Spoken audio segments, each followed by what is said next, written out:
Hello guys, మనం last వీడియోస్లో వచ్చేసరికి ఇన్సింగ్ అవుట్ సింగ్, దాని తర్వాత రివర్సింగ్ ఎలా వేయాలి, దాని తర్వాత లెగ్ కట్టర్ ఎలా వేయాలి, హాఫ్ కట్టర్ ఎలా వేయాలి అనే దాని గురించి మాట్లాడుకున్నాం. అయితే ఈ వీడియోలో వచ్చేసరికి మనం క్రాస్ సీమ్ బౌలింగ్ ఎలా వేయాలి, దాని తర్వాత నకుల్ బాల్ ఎలా వేయాలి అనే దాని గురించి ఈ వీడియోలో పూర్తిగా మాట్లాడదాం. దాంతోపాటు ఎటువంటి సిచ్యువేషన్లో ఎలాంటి బాల్ వేయాలి అనే దాని గురించి కూడా మనం క్లియర్గా మాట్లాడదాం. అయితే ఫస్ట్ వచ్చేసరికి మనం క్రాస్ సీమ్ బౌలింగ్ కాకుండా ఫస్ట్ నకుల్ బాల్ ఎలా వేయాలి అనే దాని గురించి మాట్లాడదాం. అయితే నకుల్ బాల్ వచ్చేసరికి మీకు సేమ్ అంటే ఎటువంటి సిచ్యువేషన్లో వేయాలో ఫస్ట్ తెలుసుకుందాం. అయితే నకుల్ బాల్ వచ్చేసరికి మిమ్మల్ని బ్యాట్స్మెన్ పిచ్చి కొట్టుడు కొడుతున్నాడు అని అనుకుందాం. అంటే మీకు ఫస్ట్ స్పెల్లో కనుక చూసుకున్నట్లయితే ఫస్ట్ 10 అవర్స్లో నువ్వు ఇలాంటి వేరియేషన్స్ ట్రై చేయకూడదు. ఎందుకంటే అప్పుడు చూసుకుంటే బాల్ నీకు ఖచ్చితంగా స్వింగ్ ఈజీగా అయింది. సో అటువంటి సిచ్యువేషన్లో న్యూ బాల్ని నకుల్ బాల్ వేసామంటే నీకంటే డాషింగ్కి ఎవరు ఉండరు, అది గుర్తుపెట్టుకో. సో కాబట్టి ఫస్ట్ 10 అవర్స్లో ట్రై చేయమాకు, 20 అవర్స్లో ట్రై చేయమాకు. 30 అవర్స్ 40 అవర్స్ మధ్యలో ఏదైతే ఉందో, లేదంటే 40 అవర్స్ తర్వాత అయినా సరే నీకు బ్యాట్స్మెన్ నీ బౌలింగ్ని పిచ్చ కొట్టుడు కొడుతున్నాడు, ఊరి నాయన ఈడేంద్ర ఎట్ట కొడుతున్నాడు అని నువ్వు ఎప్పుడైతే ఫీల్ అవుతావో అప్పుడు ఇలాంటి వేరియేషన్స్ నువ్వు ట్రై చేయి. మరి ఇది ట్రై చేయమంటున్నావు, మరి ఎలా వేయాలో ఎవరు చెబుతాడంటే అది కూడా నేనే చెప్తాను, విను. అయితే ఫస్ట్ ఇది ఉంది కదా గ్రిప్, కింద గ్రిప్ సేమ్గానే పట్టుకుంటావు, కానీ పైన గ్రిప్ వచ్చేసరికి ఇదిగోండి ఈ ఫింగర్ టిప్స్ ఉన్నాయి కదా. సో ఈ ఫింగర్ టిప్స్తో నీకు బాల్ అనేది గ్రిప్ చేయాలన్నమాట. సో ఈ పైన అయితే ఈ రెండింటి మీద తాడులు ఉన్నాయి కదా థ్రెడ్స్, సో ఈ రెండింటి మీద హ్యాండ్స్ పెట్టు.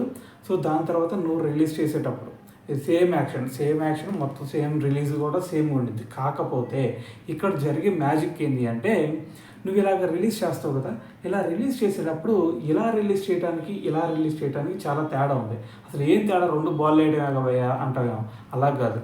సో నువ్వు ఇక్కడ రిలీజ్ చేసేటప్పుడు నీకు ఇక్కడ పట్టు అంటే నీకు సరిగ్గా గ్రిప్ దొరకదనమాట. సో ఇక్కడ నువ్వు టిప్స్తో మాత్రమే పట్టుకున్నావు, ఇక్కడైతే నీ మొత్తం ఫింగర్స్ మొత్తం యూజ్ అవుతున్నాయి, కానీ ఇక్కడ టిప్స్ మాత్రం యూజ్ అవుతున్నాయి. కాబట్టి బాల్ మీద నువ్వు చాలా పట్టు అయితే కోల్పోతావు. సో అలాంటి సిచ్యువేషన్లో ఏమైంది, బాల్ నీకు పేస్ ఇలా పట్టుకున్నప్పుడే పేస్ పోయింది, కాబట్టి ఇక్కడ ఇలా పట్టుకున్నప్పుడు నీకు అంత కంట్రోల్ ఉండదు, కాబట్టి బాల్ అనేది స్లో పడింది అనమాట. సో స్లో పడటం వల్ల మరి స్లో పడితే వాడు రూఫ్ పైకి కొట్టేస్తాడు కన్నా అని అనొచ్చు. అలా జరగదు, ఎందుకంటే నువ్వు ప్రతి బాల్ ఇలా వేయకూడదు. నువ్వు ప్రతి బాల్ ఇలా వేసావంటే రూఫ్ పైకో ఇంక యాడికో కొడతాడు, తొప్పల్లోకో యాడికో పొదల్లోకో కొట్టేస్తాడు. సో అలా కాదు నువ్వు చేయాల్సింది. సో ఫస్ట్ బాల్ సేమ్ ఇది పేస్ వేసి, దాని తర్వాత బాల్ ఇంకో వేరియేషన్ వేసి, దాని తర్వాత అయినా కొడుతున్నాడు అనుకుంటే అప్పుడు ఈ నకుల్ బాల్ యూజ్ చేయి. నకుల్ బాల్ యూజ్ చేయటం వల్ల ఏమైంది అనుకున్నా, అక్కడ వాడు అప్పటికి కొట్టే మూడ్లో ఉంటాడు, కాబట్టి ఆ తర్వాత బాల్ కూడా కొట్టే మూడ్లో ఉంటాడు. కొట్టే మూడ్లో నువ్వేం చేస్తావు, ఇక్కడ స్లో బాల్ వేస్తున్నావు, స్లోగా వచ్చింది అనుకోండి బాల్, అప్పుడు ఏం చేస్తాడు వాడు ముందు ఊపుతాడు. అంటే ఈ బాల్ కూడా అలానే పేస్ వచ్చింది అనుకొని ముందు ఊపేస్తాడు. ముందు ఊపేస్తే ఏమైంది, బ్యాట్కి ఆడ ఎడ్జ్ తగిలిద్ది. సో ఇక్కడ ఆడ లేపుతాడు, క్యాచ్ వచ్చేసింది. సో ఇది పరిస్థితి. ఇలాంటి సిచ్యువేషన్లో ఈ నకుల్ బాల్ అయ్యి, మరి దాని తర్వాత వచ్చేసరికి ఇప్పుడు క్రాస్ సీమ్ బౌలింగ్ ఎప్పుడు వేయాలి, అసలు ఎందుకు వేయాలి అనేది ఫస్ట్ నువ్వు తెలుసుకో.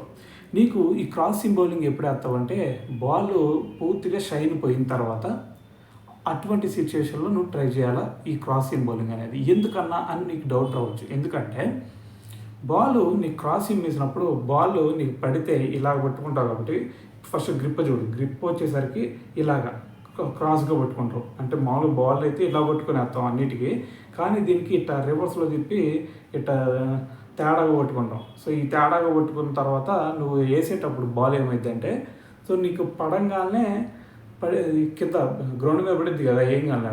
సో అప్పుడు నీకు ఇలా గ్రిప్ మీద అయినా పడిద్ది, లేదంటే ఇలాగైనా పడిద్ది, ఇంతే కదా పడేది, ఇలా అయినా పడిద్ది, లేదంటే ఇలా అయినా పడిద్ది. సో ఇటువంటి సిచ్యువేషన్ నీకు ఏమైంది బాల్ అనేది నీకు ఫస్ట్ తెలియాలి. నువ్వు ఇలా పడింది అనుకో, అంటే గ్రిప్ మీద ఇలా పడింది అనుకో, ఈ మెయిన్ గ్రిప్ ఉంది కదా, సో దీని మీద గ్రౌండ్ మీద పడింది అనుకో, అప్పుడు బాల్ బౌన్స్ అవ్వటానికి ఛాన్స్ ఉంటుంది. సో బౌన్స్ అవటానికి ఛాన్స్ ఉంటే వాడు ఇటు ఎలా ఆడతాడు అప్పుడు, సో వాడికి ఇటు బాల్ ఎటు వస్తుందో అర్థం అవ్వదు. సో ఏదో కిందకి ఆడదాం అనుకునేదో పైకి వచ్చేది, ఆ బాల్ ఏం చేస్తాడు ఇట్లా పైకి ఊపేస్తాడు. సో అప్పుడు ఏమైంది, ఇక్కడ బాల్ లేచిద్ది. సో లేదంటే డాట్ బాల్ అన్నా చేస్తాడు. ఈ రెండింటిలో ఏదో ఒకటి జరిగింది. సో అట్ట కాకుండా మరి ఇట్ట పడిందన్న బాగానే ఉంది, మరి ఇటు పడితే ఎవడు మరి అప్పుడేం సిచ్యువేషన్, వాడు పిచ్చుకొట్టుడు కొడతాడేమో అని నువ్వు అనుకుంటావా, అలా ఏం జరగదు.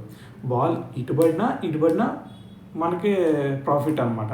సో ఇటువంటి బాల్ వేసామంటే ఆటోమేటిక్గా బ్యాట్స్మెన్కి డ్యామేజ్ చేయొచ్చు నువ్వు. సో ఇలా పడినప్పుడు బౌన్స్ వెళ్ళిపోద్ది. అది ఇలా పడింది అనుకో, అంటే ఇటువైపు ఏడబడి ఇది కింద ఉంది కదా, సో ఇలా పడింది అనుకో దూసుకొచ్చేసింది బాల్ లోపలికి. సో మనం ఆల్రెడీ చూసుంటాం చాలాసార్లు లో కెప్ట్ బాల్ అని గల్లీ క్రికెట్లో. సో అలాగే లో కెప్ట్లో లోపల దూసుకొచ్చేసింది. సో కాబట్టి నువ్వు చేయాల్సింది ఏంది, ఇది 40 అవర్స్ అట్లా అయిపోయిన తర్వాత బాల్ నీకు స్వింగ్ అవ్వట్లేదు అని అనిపించిన తర్వాత సో ఇలాంటి బాల్ ట్రై చేయి. దీనివల్ల నీకు ఇంకా గ్రిప్ కూడా బాగా దొరికింది, తేడాగా పట్టుకున్నావు కాబట్టి. సో నీకు పైన గ్రిప్ దొరికింది, కింద గ్రిప్ ఈజీగా దొరికింది. కాబట్టి నువ్వు ఆడ గుద్దుకోవాలంటే ఆడ గుద్దుకోవచ్చు. మరి గుద్దుకోవడం అంటే బాల్ను గుద్దుకోవడం, ఓకేనా. సో ఎక్కడ నువ్వు వేయాలనుకుంటే అక్కడ ఈజీగా వేసేయచ్చు, దూసుకెళ్ళిద్ది లేదంటే పైకి వెళ్ళిద్ది. సో ఈ రెండింటిలో ఏదో ఒకటి జరిగిద్ది.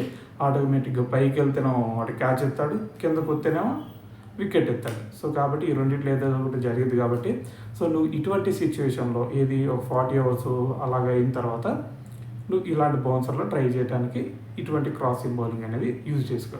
సో ఇందాక ముందు చెప్పాం ఏది నకుల్ బాల్ ఎటువంటి టైంలో వేయాలా, క్రాసింగ్ బాల్ ఎప్పుడు వేయాలా అనేది క్లియర్గా అర్థమైంది అనుకుంటున్నాను. ఇంకా మీకు ఏదైనా డౌట్స్ ఉంటే కామెంట్లో అడుగు, ఆన్సర్ చేద్దాం.